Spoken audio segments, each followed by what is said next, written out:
This woman is from the 21st century. She accidentally traveled to ancient times and became a princess who had just gotten married. Unexpectedly, on the wedding day, the prince was reported to have died in the battlefield. The queen immediately ordered her to be buried with the prince. The woman panicked at once. Others who traveled through time lived a life of luxury, but she was going to die as soon as she arrived. To survive, she lied to the queen that she was already pregnant with the prince's child. But she and the prince had not consummated the marriage, so the queen naturally did not believe her and immediately wanted to call the imperial doctor for a checkup. The woman quickly thought of a way, lying that her stomach ached terribly. The queen then asked the maid to take her down to rest. Taking this opportunity, the woman climbed over the wall and escaped. On their way to escape, the woman picked some red fruits to eat. She learned from passing villagers that they were Harwangwa, love fruits. When the effect of the fruit took hold, she ran into an injured man. Dazed, she pounced on him, taking him as an antidote. In his groggy state, the man only caught a glimpse of the crescent-shaped birthmark on her shoulder. The next morning, the woman woke up and wanted to see the man's face clearly, but heard someone approaching. She thought it was someone coming to catch her, so she hurriedly ran away, taking the man's jade pendant with her. She had no idea that this man was the prince who was reported to have died. When the prince woke up, the woman was already gone. On the other side, the woman was caught by the queen's men during her escape and taken back to the palace. The queen was suspicious to see that she,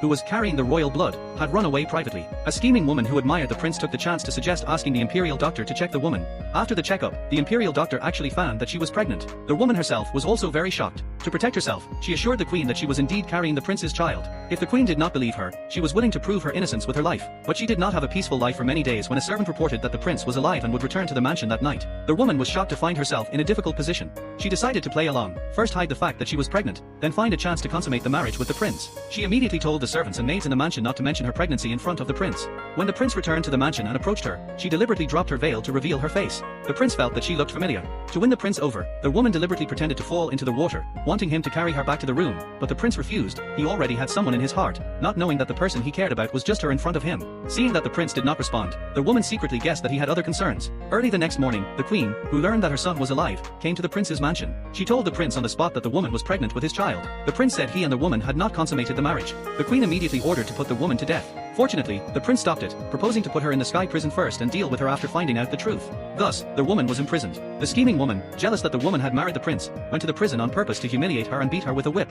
On the other side, the prince was staring at a portrait in a trance when he suddenly learned from a maid that the princess had a crescent-shaped birthmark on her shoulder and a jade pendant identical to his. Only then did the prince realize that the person he had been looking for was his own princess. At this time, the woman in the prison had been tortured by the scheming woman until her whole body was covered with wounds. The scheming woman even stepped on her stomach, trying to kill her child alive. She also found several guards, attempting to violate her. At the critical moment, the prince arrived in time and stopped the atrocity.